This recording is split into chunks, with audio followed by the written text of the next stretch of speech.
Alright, here it is, everyone. The expansion book for Batman. This has been out for about 4 months now, maybe 5 by the time you're getting this video. I realize I'm a little late to the party, but might as well be late than never. So I'm going to do a quick review of this book. The model that came with it, because I did get the pre-order, so it comes with the pre-order bonus Black Flash. Really cool. And I'll go over each section and sort of give you my thoughts on them, do a quick overview, and that'll be the video. So I guess we'll just get right into it. Might as well go with the model first, get that out of the way before we get into the meat potatoes. So this is the Black Flash. It's a model that comes with the book if you ordered it at release. I'm sure some stores probably still have these guys with the book if you decide to go that route. And in the future, I'm sure they'll release this guy again just because he does serve a purpose in the game. So we'll get right into the box. Again, like all their models, the back cardboard is also your stat card for the model, which is cool. You got a painted up version of him, so you have some idea how to do this guy up. And again, you got your big thing of foam. Get that out of here. Your base, it is the new style base with the textured bottom. Not really a fan. I know some people like them, but I just find it's too much extra work to get them good, so I usually switch them out for just regular bases. And then it looks like he's a two-piece model. Hopefully I can get the camera to zoom in on him. And centered. Yeah, pretty good. He's kind of shiny in this light, but he's basically a zombie-fied version of the Flash. Looks like he's got some flashing on him, but whatever, I can clean that up easy. Two-part model, really easy to put together, it looks like, just one join. He's in this cool running pose, and he's got that creepy zombie face. The detail's pretty good on him too, so I don't think it'll be too hard to paint this guy up, especially if I follow the paint job that Night Models have done, which is just sort of a black and red. But really cool model. So I guess we'll get into his stats, and we'll do some explaining of how he works in game before I get into the actual rulebook discussion. So this is the Black Flash affiliate Speed Force Paradox event. So what that means is, in this game, or in the expansion, I should say, they added a new phase. It's the Speedster phase. And how that works is there's a pool of points that the Speedsters collect off of, and they use that to use special abilities in the game. Certain abilities, though, usually the more expensive ones and the ones that have really good buffs to your guys, have something called a paradox. So it's a dice roll if you use that power, and if you pass, you're fine, but if you fail your paradox, that means you have to roll on a separate chart. And if you roll, it's 2d6 on the chart, and if you roll a 12, this Black Flash character comes into the game, and your opponent gets to use him against your Speedster character. Or I guess anyone. There's no real rule that he has to go after your Speedster character, but that's how it works. So he's not a model you can take in your crew. As you can see, he has no reputation or funding because he comes on if you screw up on that table.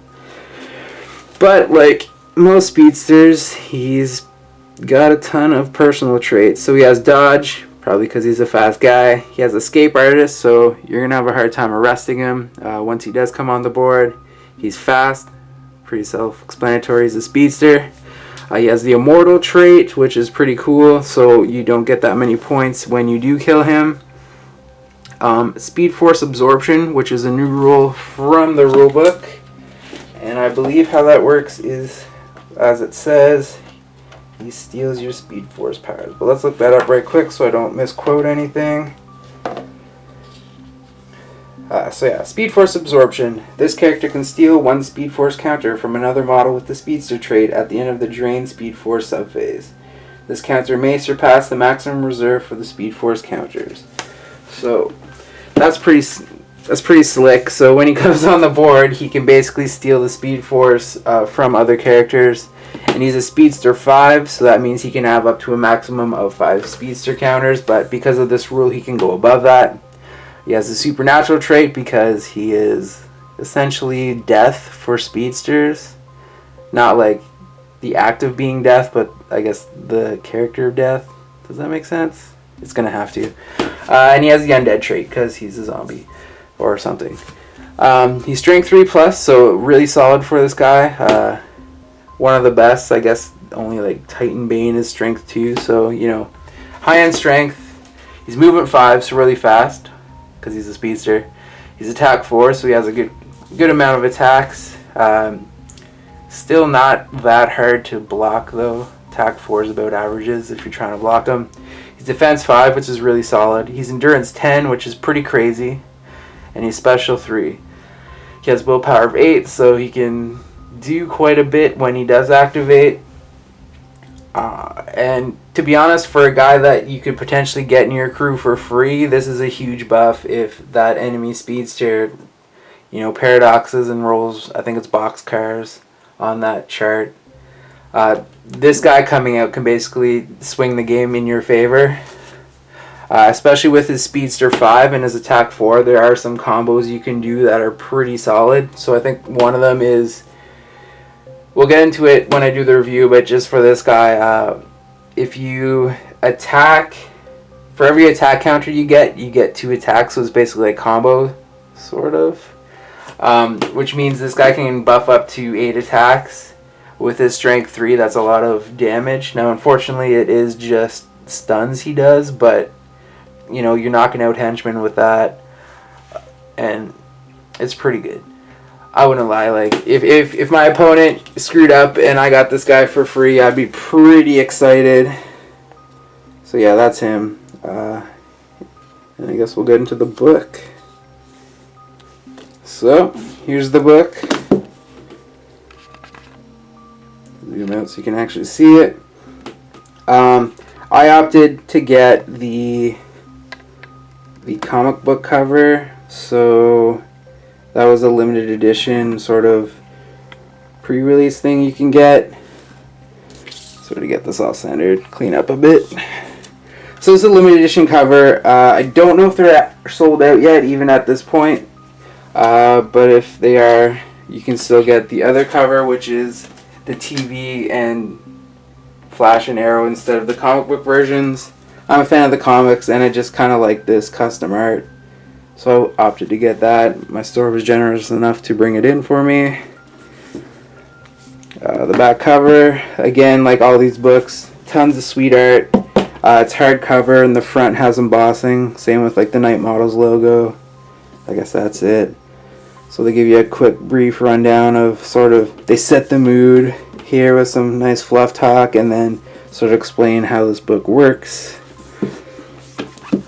Inside, you know, basically what you expect from a rule book. Lots of cool pictures. It's full color, which is nice. Sort of helps lessen the blow, I guess, of the price. In Canada, I think this retails for about $60 for a book, so you know, it's up there with those GW books, but to be honest, I think this is a lot nicer. You got a lot of cool art, pictures of miniatures, and at the time of this recording, some of the miniatures in this book haven't even been released yet, so it's kind of cool to see, I guess, sort of sneak previews, like these two guys for the Scarecrow crew. Again, at the time of this release, have not been put out yet. So it's kind of cool to see what they got in the pipeline. And all this cool terrain they've done. I don't know if it's something that they're going to actually start putting out, but they obviously have a laser cutter in-house, and they've been making, you know, sweet terrain. So you got like this carnival cart for the Joker crew here. Back on that other page, there was some sweet buildings, and it looked like a subway. Here's, yeah, just more cool stuff that you can expect from Night Models in the future, hopefully. Spoiler alert? I don't know. So yeah, it's what you expect out of the book. Some of the things they've added for this. So they've added the Speedster phase, which I just sort of quickly went over, but we'll go into it in more depth soon. So that's just how your Flash characters work in the Batman Miniatures game. They do have their own sub-phase now. So if you have those characters, it does sort of lengthen the game a bit, but not too bad. It should actually go pretty quick once you figure out how it works. And then you have vehicle rules, which is really cool. Something, I think a lot of people have been hoping to get into the game. So now you can use that sweet Batman model, that sweet Batmobile model that they put out. And this sort of tells you how it all works. And hopefully we'll see more vehicles in the future. Again, I'll be covering this in this video in more depth, but let's just do a quick overview. So the Speedster powers. Then they add in all the special traits from cards that we've gotten since the original release. So all those new special rules that have been popping up on cards, they're now outlined in the book, and a couple new ones that aren't out yet, so obviously they're setting groundwork for future releases here. Really cool to see. It's nice to have it, all in one place, so when you do have to look up and see what that one character does, you don't have to sort of troll the internet to try to find it. It's all right here in a nice, easy to find place. Then we get into how to make your lists. So some of the new things they've added is the vehicles. So they now have their own rank in your crew, and this just tells you how it works and how much victory points and stuff that comes out when you kill them. They've also added a new rank, and it's called the Legends rank. So the only legend we have right now is the Batmobile, but basically it costs a certain amount of points to bring into your crew. And there's a chart, so depending on how high your reputation is, you get that many legend points you can spend to then further get these, I guess, super powered characters we'll probably see in the future as legends. The Batmobiles, obviously, the example we have right now, and it's pretty crazy. So it's nice to see that it has its own special thing. And one thing to note is at reputation level 1 to 300, you actually don't get any legend ranks. So what that means is, these models won't be able to go into low points games. They'll have to be sort of 300 plus points, which is nice. It sort of limits those super tanky things from breaking the game, or at least for the most part. After that, they get into new equipment lists for each crew. So basically, nothing's been taken away from crews, but they've added in a whole bunch of new stuff for your characters to take on your henchmen, and also they've introduced equipment that is just purchasable by either like free agents or your leaders or your sidekicks. So those will be listed in their specific entries here in the list, which is nice. And it's cool. It's nice because I find a lot of times with certain crews, you maybe have a couple extra bucks kicking around that you have no reason to spend, and your equipment list before maybe didn't have things you wanted to take. Hopefully these new expanded lists help. Another thing with these lists, they've introduced specific items that can only be taken if you have that character in your crew. So in the case of Two-Face here, vote for Harvey Dent banner, which costs $350 and 5 rep. So that's a new thing as well. Certain items actually cost rep, which is nice too for rounding out those lists if you do have those extra points. But this can only be taken if Harvey Dent is in your crew. So if you have it led by, say, I think Spice is the one that's out, or Sugar. No, it's Spice. You can't actually take this equipment, but if Harvey Dent's there, or in the case of other crews, if that certain character's there, you can actually do it. So that's pretty cool. It gives sort of buffs if you take themey crews, I guess. And that's that. Again, I'll go into more detail on that stuff in the next segment. So after that, we have new strategies. So they've added a whole page of just general strategies that you can take for your crew. The cool thing about some of these, though, is that they are limited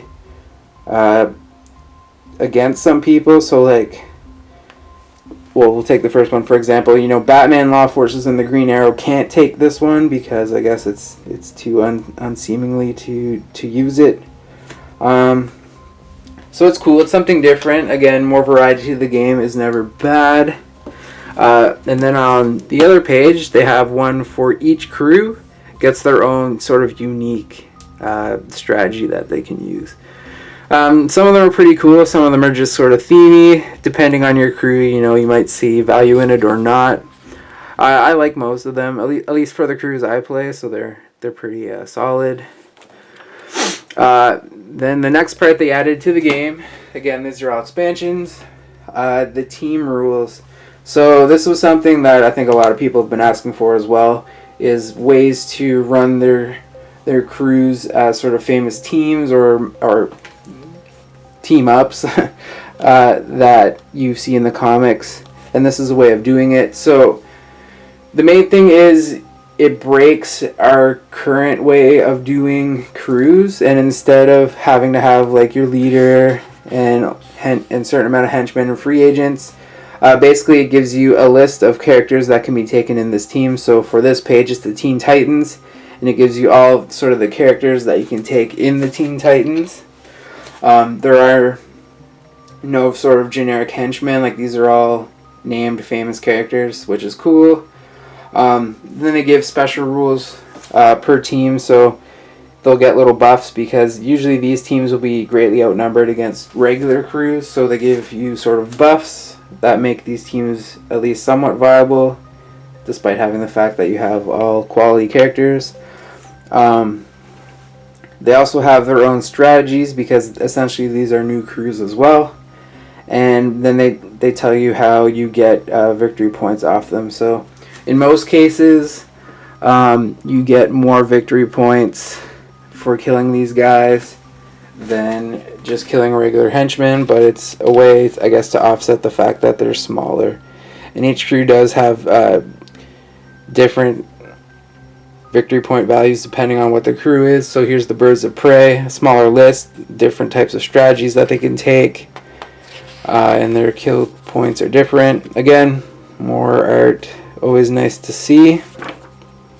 The Suicide Squad, which is a big one since the movie came out this summer, and they just teased the first model for a Suicide Squad starter box that's coming out, whatever that means, if that's a 4-player pack, or as some people have been sort of alluding to, hopefully it's like a 2-player starter box similar to what other game companies do. So you get, I'm not going to speculate in this video, there's no point. Again, by the time you see this, it'll probably be out anyways. They have their own unique way of keeping alive. So the Suicide Squad is fairly unique in that they have to keep gaining a minimum amount of victory points per turn, otherwise their characters start blowing up because they have bombs in their necks. And the last crew is the Secret Six. I don't know too much about these guys, but it looks like it's a team up of all sort of big bad guys. It's cool to see. Again, what I like about these lists is not all the characters on these lists are actually released yet. So obviously Night Miles has a long-term plan for all these things, and they do a plan to put out some of these characters that maybe are a little fringe or not as popular, but you know, we know they're coming, so that's pretty cool. Then there's a big section on fluff, so it introduces all sort of the expanded cast of the Flash and Green Arrow's sort of comic book universes, which is cool for me because I don't really know much. Like, I follow up on the Batman stuff, but I really don't check out the other DC Universe things, so it's nice to see that.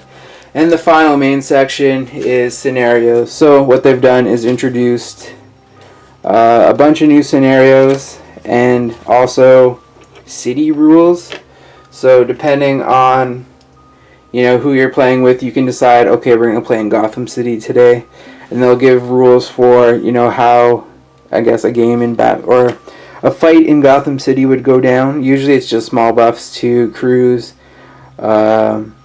Not specifically, like Gotham City, it buffs Batman a little bit, but it also helps your opponents too if you kill like Batman or other things. So it's kind of cool, just ways to switch up the game that you're sort of used to. And then each city has 2 scenarios for it in each, but really you can use this just as basic scenarios as well. So it just changes up the things that we're used to seeing. Where is it? I think it's this one, which is pretty cool. It's sort of, you have to get your leader to like a runaway zone, and if you get them there, you get like a ton of extra points. So it's cool ways to break up just the sort of, I'm going for your objectives, or I'm going to try to kill you. There's now sort of other objectives to do. A bunch of new different deployment styles. There's a couple in here where it's, you have to run to a specific zone. I believe it's this one. I'm not going to read it now. I'll go over it in a minute. But, you know, it's sort of like a capture the flag type thing. So you got to run in and steal the loot, a loot-like objective, and then take it back to your deployment zone. You get points for like holding it or having the most of those things. So it's really cool, like sort of different ways to play your games. I ran a tournament this summer, and I've already used a couple of the, or at least one of the new scenarios in this book, so they work well for like scenario play as well, or sorry, tournament play. Then you got your index, and there's one last thing in this book, well, 2 last things in this book that are really cool. Here's the first one. I believe this is a Constantine reference, so hopefully we'll see him in the game. It's kind of a teaser because there's not really any talk of Constantine here, but that's obviously sort of things from his comic books and TV shows and whatnot, or the TV show that's not anymore, but sad day. And then this one is really cool. I really like they listed all the weapons that are currently out in the game. So here's all the guns, and then on this page here's all the melee weapons. It's a really nice reference to have, so you're not, you know, say you know like certain character has a handgun but you don't remember the stats and you don't really want to go digging through your cards, you can just grab the book and see like, oh okay, that's what that does, here's all the special rules for it. So it's a really nice reference to have in the book, and it's, you know, things they thought of I guess after the fact to just help raise quality of life when we're playing the game. And also they give you the stat card for the Black Flash, so if you weren't able to get that limited edition model with your book, you can just sort of, I guess, grab a Flash character and paint on black, and then you'll have the stat card anyway, just in case it happens. And they give you permission to photocopy it if you need to. So that, you know, that's nice. So people aren't limited to being able to not use this guy if it happens in their game. And that's basically the book. Again, quality book. I don't really have any complaints at all with it. I really like the art. A lot of cool pictures. All the new stuff is fairly interesting, although we will get into that in just a second. I guess we'll end it here, and I'll get into the next section, which will be the vehicle rules.